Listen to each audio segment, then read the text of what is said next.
Hey guys, welcome to the 101 in 10, where you get to see your favorite artists from around the world 101 in 10 minutes. I'm your host, Ayasha Roberson, and I'm back on the scene with a new artist. He has this different, funky sound. Like his sound is just really, really different. I never heard an artist that has his creative flow. I can tell that the music caliber has been influenced from all different types of music, so you really cannot put him in a box. And I'm excited to have him on our show so we can talk a little bit more about that. So without further ado, help me welcome DCPA,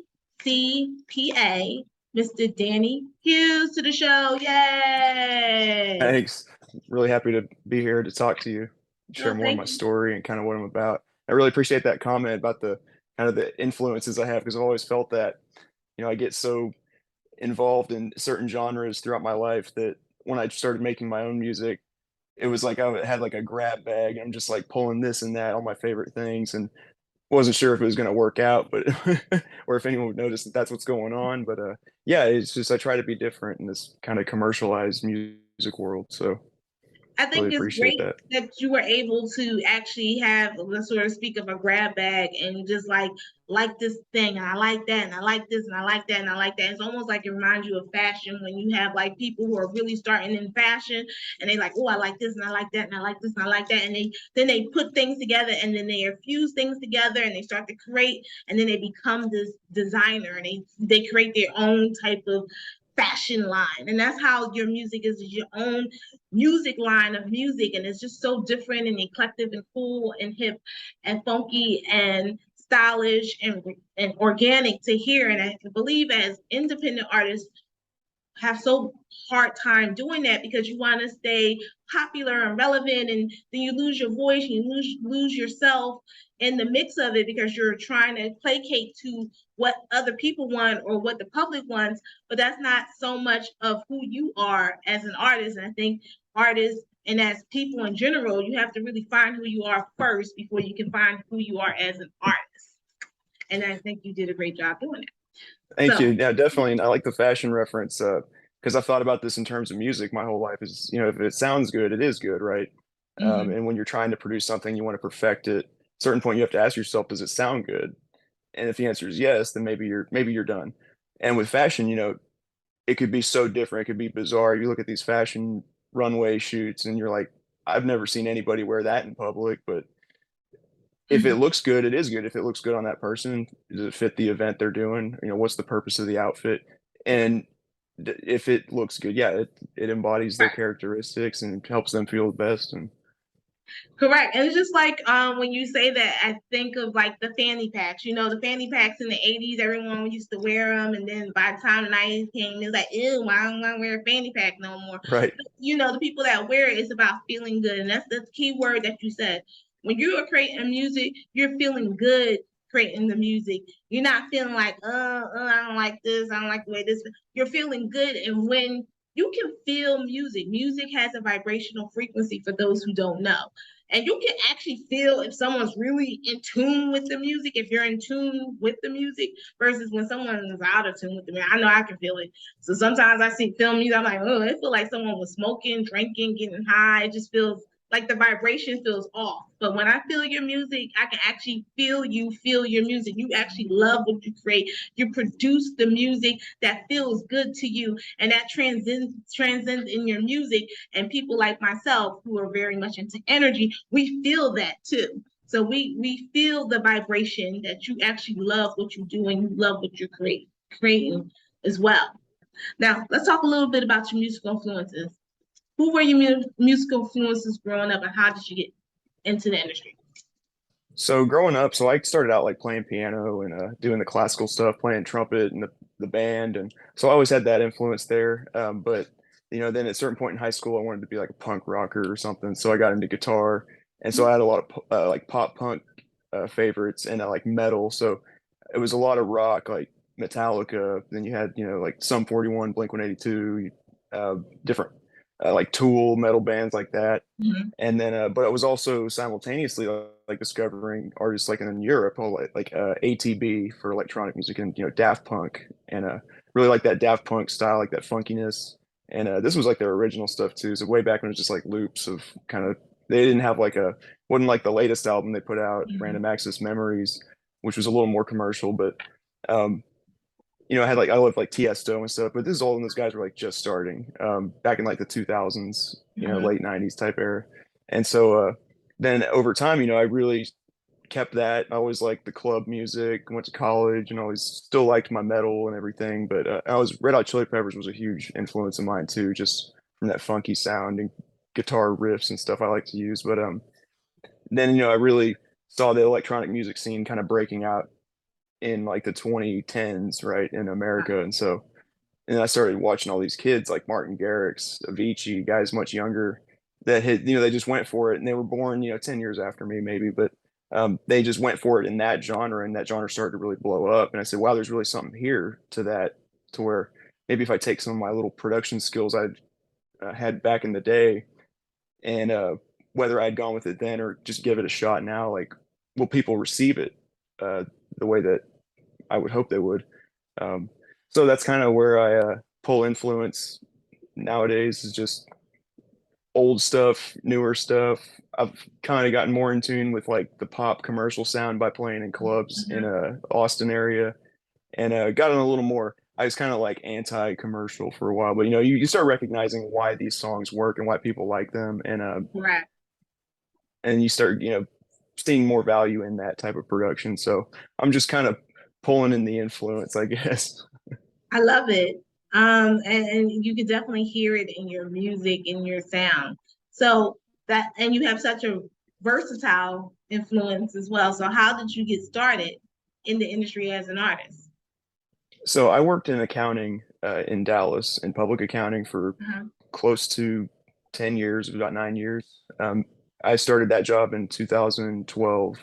And so in 2016, 17, when I started seeing these bigger festivals pop up in the States, and me and my friends we're looking for stuff to do, something like more epic than the local scene, right? So we go to a festival somewhere for 3 days and we started because we started seeing, oh man, like 10 or 20 of our favorite artists are on headlining this thing. And that really just watching those guys up there and you're in the audience, like, man, I could do that. Whatever happened to my music career, right? And my ideas. And then so I just went and bought another new laptop and started making some stuff and getting on YouTube and learning about, how does this work nowadays, now that it's not 20, not in high school anymore, it's not early 2000s. Mhm. Mhm. Can I really just do this stuff digitally, not have to sing myself because I don't sing.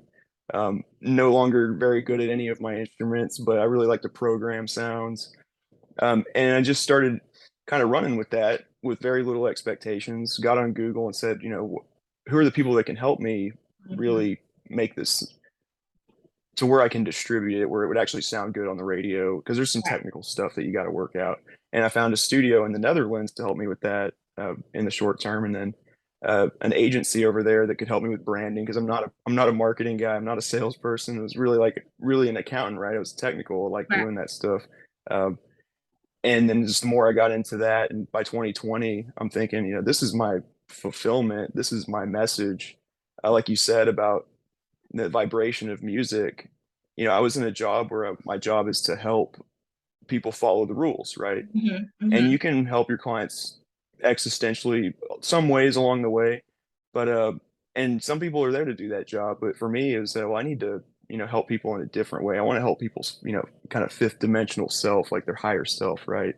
And Right. what language do I use to do that? Well, you can't really you can't really help people with words always. So I use the music now to kind of translate things that have happened to me because I'm old enough now to have enough experiences, I think, to really understand some of these like more higher self connections and realizations. And so that's kind of how I got into this. And now it's been 2 years full time. And just the more I play live and see what it actually truly does, like we're not talking me and the audience always. They might come up and we talk, we have a good conversation. But when I'm looking out there and I'm just like, I know what sounds are coming and watch them react.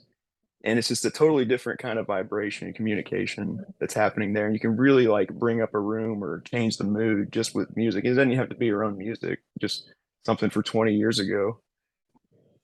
It's beautiful. That's a beautiful story. And I love the fact that you answer our next questions about the challenges that you have as an artist. And it feels like you have just basically evolved from where you were in 2020 from where you are now as this musical talent that's very much into, you know, your creation of music and how it has just, how the music has evolved, but how you have evolved with it in a sense of creating your own as well. And this is a beautiful thing to see that kind of, as I'm visualizing you talk about it, I'm actually able to visualize you evolve in the way the music has evolved. And that's a pretty powerful experience for for you to have, because most people as artists don't have that experience. They don't have that experience at all as artists. They wouldn't be able to feel the audience or vibe off the audience to feel that if they're vibing to what they're singing or if they're not, because they don't have that type of connection because they're not really connected with inside themselves as an artist. So let's talk a little bit about your success. What are some of your successes as an artist? Yeah, so I think it's really easy to look at numbers of streams and think that that's where's the success is, and you know, those things come and go, right? Like one Mm-hmm. track does okay for a little bit, then it Mm-hmm. goes off. Um, but I have had some, commercial successes, I guess. I've seen my track pop up on iTunes charts for a day, right? I had that happen like 6 times, Wow. um, in different, like, it might be Poland, and it's just for one country, usually like Poland iTunes, EDM, or USA Dance, or Mexico was the three countries I think I was in. And so I said, wow, really, like a lot of people just grabbed onto that, at least for the moment, right? Um, Probably the biggest success, just that kind of propelled me to where I'm, actually physically doing this full time is, Yeah. I was doing some company events back in Dallas, and then someone at like a company contacted this agent, Tammy Miranda in Austin, who just texted me out of the blue as I was at my client working and said, hey, are you a DJ? You're a DJ in Dallas. I got recommended you. I have this gig, a brunch gig at Eureka Restaurant, in Uptown. I said, okay, I got Saturdays, and I've been trying to DJ more, and said yes. And then just found out how much I really enjoyed it. Just Wow. playing for brunch, playing some chill music, and but that had turned into, once COVID kind of shut the restaurant down, shut everything down. It actually turned into me saying, Austin's a big music scene. Maybe this agent, she seems like she puts a lot of faith in, just people like me who are just kind of like out here doing it. And she gave me a chance. I said, hey, can I come to Austin? Would you have a lot of work, or just any work really? And she said, yeah, I would love to have another DJ down here. So I came down here, and then that's kind of turned into everything so far. Multiple residencies in Wow. Austin, actually getting paid enough to, like, live off of music, which It's I think great. that's part of the problem is when you see these numbers online and you think that's the success, that's like, those are like pennies on the dollar. Even if there's 100,000 streams, no artist is living off 100,000 plays. Um, but you will get paid for your manual labor and for showing up and really doing that job as like a DJ in my case, by just going out there and doing the work. But with that, you get the success of actually seeing the reality of what you're doing and what your music is. Because if you put yourself playing on YouTube, that's great, but you're not with that audience, right? And so you just have the opportunity to do that enough times to really be comfortable going out there, be confident, That's great. kind of expect a good result, and really just like meeting new people you never thought you'd come across. Because I that's love some it. yeah, that's some of the greatest connections you make are at these concerts. Just the person who just showed up on stage and said, "Hey, you're really good. I just want to know more about you." I'm like, yeah, come on over. I'm just kind of, to me, I'm kind of doing my job in a certain way, but um, I love yeah, it. I love it. One of the things that you said that I didn't mention, but I was going to say that you're doing this full time, and that's a success story as it is, because there's so many artists who are where you're at that aren't doing it full time. They're still working a full time job, maybe doing it on the side, or they may be working two jobs and doing it on the side, whatever the case it may be, they're not doing it full time and you're actually passionate about it. I think when people see you, they hear your music, they feel the passion about it. They know that this is not something that you're doing as a hobby or something that you're just doing to just put some money in your pocket. It's a passion, and they can feel that when they talk to you, and they can feel that when they hear your music, and that's a blessing in itself.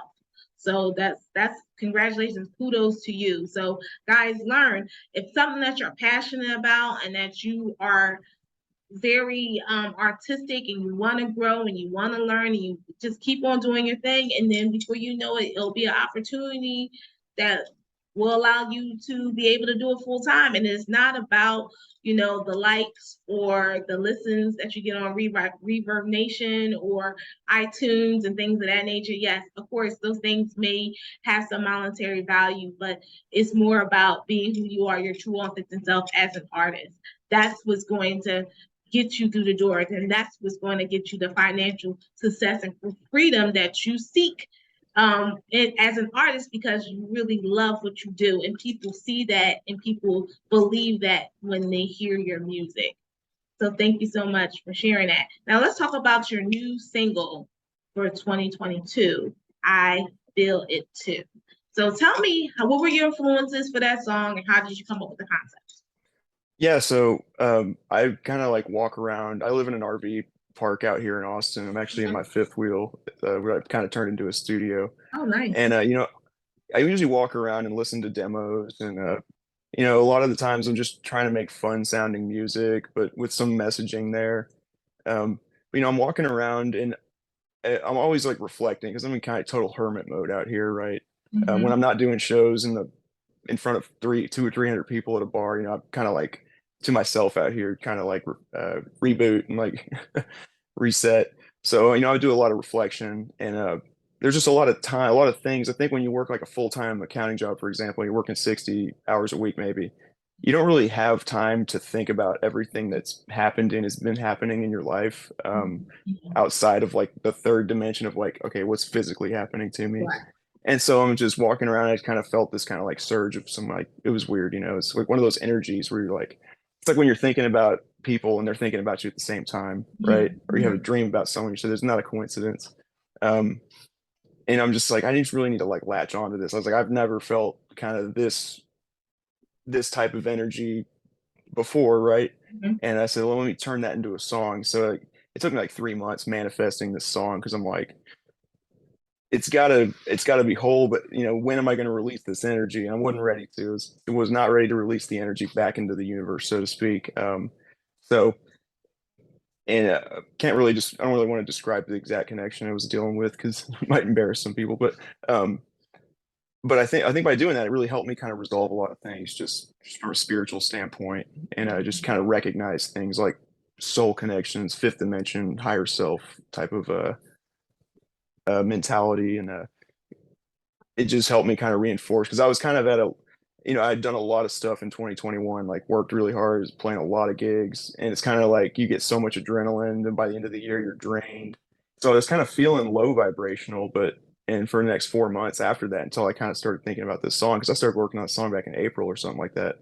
And so I really got to like raise my vibration with that track. And as I was making it, I started making more tracks that are almost ready for next year.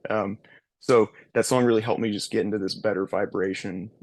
As cool as it might seem, like my life might seem like I'm always on vacation. I'm always just like out playing gigs, making music. No, sometimes I'm just sitting here like really thinking and um, kind I of just love it. wondering. And there's a lot of uncertainty, and so now I'm kind of more in this mindset where no, I just need to be like really positive and high vibrating.